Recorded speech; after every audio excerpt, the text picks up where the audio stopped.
목요일 교과연구 시간에 오신 성도님들을 주님의 이름으로 환영합니다. 목요일 교과연구의 주제는 땅에서 올라온 짐승입니다. 그럼 다 함께 기도로서 교과연구를 시작하겠습니다. 사랑과 은혜가 충만하신 아버지 하나님, 오늘 저에게 하나님의 예언의 말씀을 통하여 이 시대를 바라보는 빛을 보게 하시니 감사합니다. 이 시간 주님의 성령님, 저희의 마음 가운데 임재하여 주시사 이 예언의 말씀 가운데 저희에게 용기를 주시며 믿음을 더하여 주시는 예수 그리스도를 발견하게 축복하여 주시옵소서. 이 모든 말씀 우리에게 오늘이요 나중 되시는 예수 그리스도의 이름으로 간절히 기도드렸습니다. 아멘. 저희는 이번 주 교과 연구를 통하여 요한계시 13장에 등장하는 두 짐승에 관해서 함께 연구하고 있습니다. 특히 지난 2시간에 걸쳐서 저희는 첫 번째 짐승인 바다에서 올라온 짐승에 관해서 함께 연구했는데요. 이 짐승은 여러 나라들의 특성을 함께 갖고 있는 복합적인 세력이었으며 특히 하나님께서 1260일의 예언을 통하여서 저희에게 이 짐승이 어떠한 나라인지를 더욱 명확하게 설명하셨습니다. 그리고 마침내 저희는 기독교 전체의 역사를 통해서 바다에서 올라온 이 짐승은 바로 로마 교황권이었음을 확신하게 되었습니다. 그런데 요한계시록 13장은 거기에서 멈추지 않습니다. 성도들을 1260년 동안 핍박하며 모든 기독교인들을 말살하려는 사단의 정책은 믿음을 끝까지 지킨 하나님의 자녀들로 인해서 결국 수포로 돌아가고 맙니다. 그러자 사단은 또 다른 그의 한 나라를 일으킵니다. 그 짐승에 관해서 성경 요한계시 13장 11절로 12절은 다음같이 기술하고 있습니다. 내가 보매 또 다른 짐승이 땅에서 올라오니 어린 양같이 두 뿔이 있고 용처럼 말을 하더라. 그가 먼저 나온 짐승의 모든 권세를 그 앞에서 행하고 땅과 땅에 사는 자들을 처음 짐승에게 경배하게 하니 곧 죽게 되었던 상처가 나은 자니라. 지금 요한은 무시무시한 첫 번째 짐승이 지나간 이후에 또 다른 짐승이 저 멀리에서 올라오는 것을 계시로 보게 됩니다. 근데 요한이 보니 말로는 표현할 수 없이 무서운 첫 번째 짐승이 지나간 이후에 저 멀리 땅에서 올라오는 이 짐승은 마치 그가 그토록 기다렸던 어린 양과 같았다라고 표현합니다. 여기서 어린 양과 같았다라는 이 표현은 새롭게 올라온 그 나라가 순결하며 세상 죄를 지고 가는 어린 양 대신 예수 그리스도의 모습과도 같았다라는 것을 나타내고 있죠. 그래서 새롭게 올라온 그 나라는 그 이전에 올라온 그 어떤 나라보다 예수 그리스도의 모습을 나타내고 있었다라는 것입니다. 그런데 우리가 여기서 주의해서 읽어야 할 부분이 몇 가지 있는데요. 그 첫 번째 점은 뭐냐면 첫 번째 짐승은 바다에서 올라왔지만 두 번째 짐승은 땅에서 올라왔다라는 것입니다. 요한계시록에서 바다는 대부분 지금 공부한 바와 같이 열국과 무수히 많은 사람들, 특히 사람들과 나라들이 집중적으로 모여있는 유럽을 상징합니다. 그렇다면 두 번째 짐승이 올라온 땅은 여러분 무엇을 의미할까요? 이 땅은 바다와는 반대되는 개념으로 사람들이 별로 없으며 황무지와 같은 곳을 의미하고 있습니다. 하지만 요한은 잠시 지난 후에 그 광경을 보면서 깜짝 놀라게 됩니다. 그 이유는 어린 양과 같이 그리스도를 닮은 듯한 이 나라가 잠시 후 그 입을 여는데 용처럼 말을 하다라는 것입니다. 여기서 용처럼 말을 했다라는 것은 크고 무서운 말을 했다라는 의미를 갖고 있지만 또한 용이 하던 그 메시지를 전하였다는 것을 의미하고 있죠. 요한계시록 12장 9절은 이렇게 말합니다. 큰 용이 내쫓기니 옛뱀 곧 마귀라고도 하고 사탄이라고도 하며 온 천하를 꿰는 자라. 그가 땅으로 내쫓기니 그의 사자들도 그와 함께 내쫓기니라. 지금 성경은 말하기를 이 용이 하던 말은 바로 온 천하를 미혹하는 사단의 미혹의 말이었다고 성경은 말하고 있습니다. 그렇기 때문에 이 용의 말을 들은 이들은 그 용의 권세에 압도되어서 스스로 이렇게 말하는 것이죠.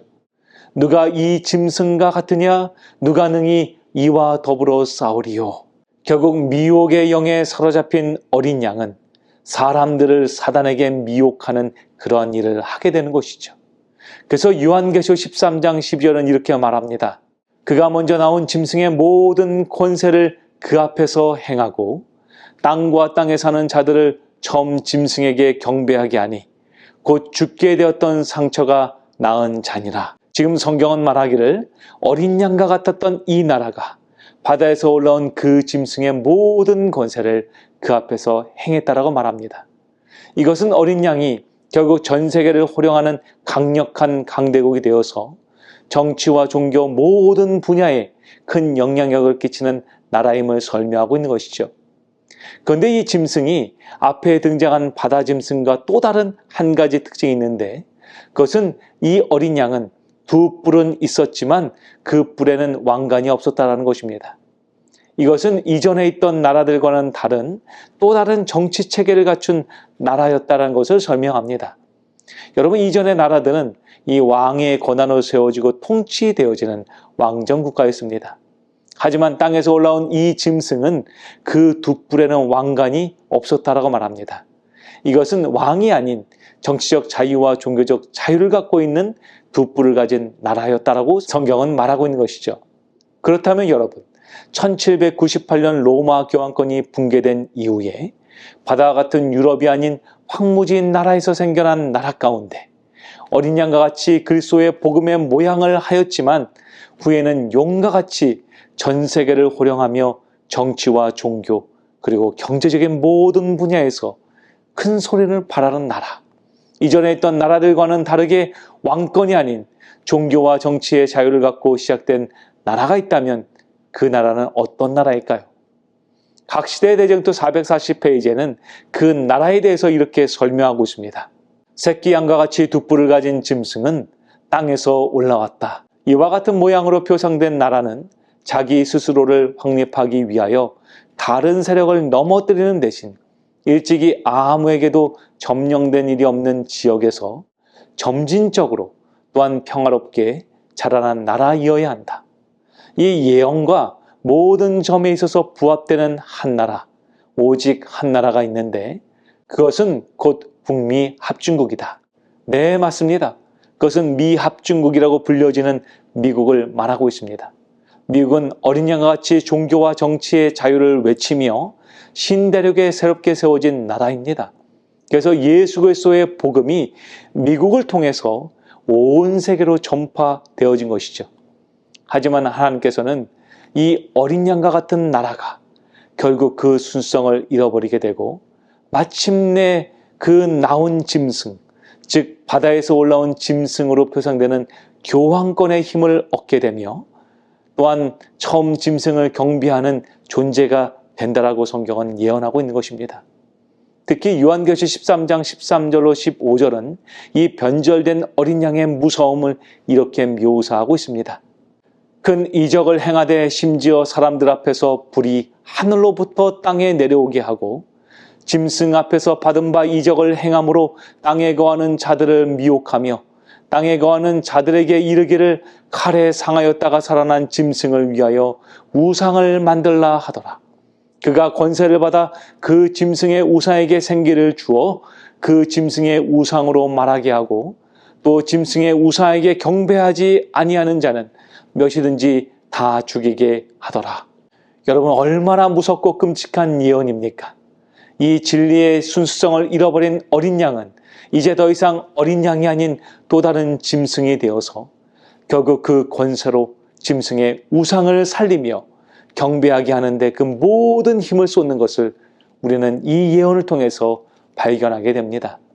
실제로 교황권은 미국이 독립된 나라가 된 이후에 미국에서 그 세력을 점점 성장시키더니 1965년 10월 4일에는 262대 교황 바오로 6세가 드디어 미국을 방문하여서 존슨 대통령에게 축복 기도를 드렸으며 양키즈 스타디움에서 미사를 드리는 모습이 온 세상에 중계되었습니다. 그뿐만이 아니라 1992년 2월 24일자 타임즈는 교황 바오로 2세와 레이건 대통령의 사진을 나란히 실으며 진성동맹이라는 주제로 대서특필을 하였습니다. 그리고 이제 미국의 사회, 경제, 정치 모든 분야에 이르기까지 그 영향력을 행사하게 되었습니다. 사랑하는 성도 여러분, 바다에서 올라온 짐승의 예언이 종교 암흑기 동안 로마 교황권을 통해서 이루어졌던 것처럼 땅에서 올라온 짐승에 관한 예언 역시 마침내 성취될 것입니다. 그리고 마침내 어린 양과 같은 나라였던 미국은 그 진리의 순성을 잃어버려 오히려 짐승의 우사에게 경배하며 로마 교황권이 그러하였던 것 같이 하나님의 믿음의 진리 위에 서 있는 성도들을 짐승에게 내어주는 그러한 역할을 마침내 하게 될 것입니다. 그렇다면 여러분, 우리는 이러한 때에 과연 어떻게 해야 할까요? 베드로는 베드로후서 3장 10절로 13절에서 마지막 시대를 살아갈 하나님의 남은 자손들에게 이렇게 권면합니다.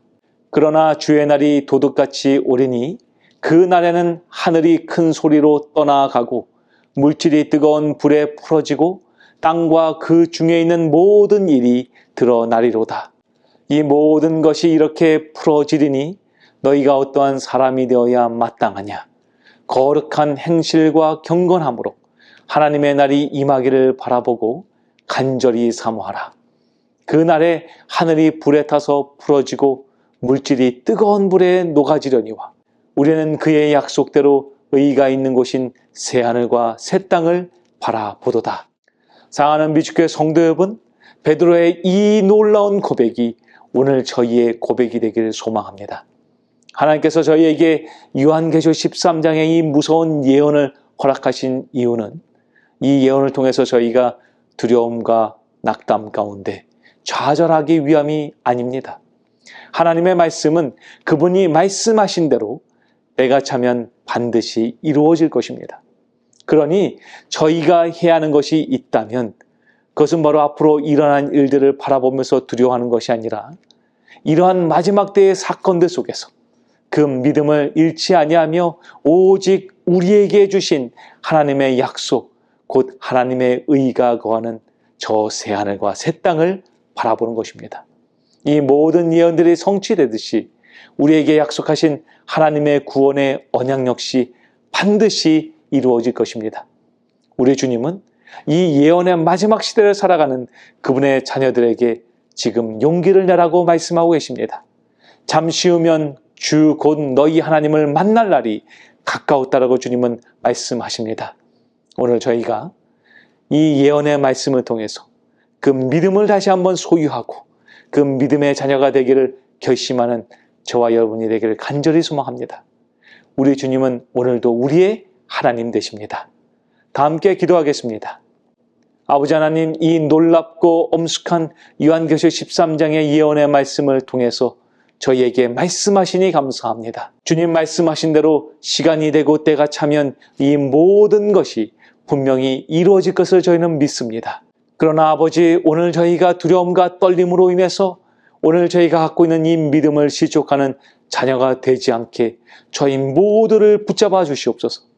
그리하여 장차 일어날 많은 일들 가운데 오직 주님만을 바라보고 주님께서 약속하신 의가 있는 곳인 새하늘과 새 땅을 사모하는 저희 모두가 되게 아버지 축복하여 주시옵소서. 이 모든 말씀 저희를 너무나 사랑하시되 죽기까지 사랑하신 주 예수 그리스도의 이름으로 간절히 기도드렸습니다. 아멘.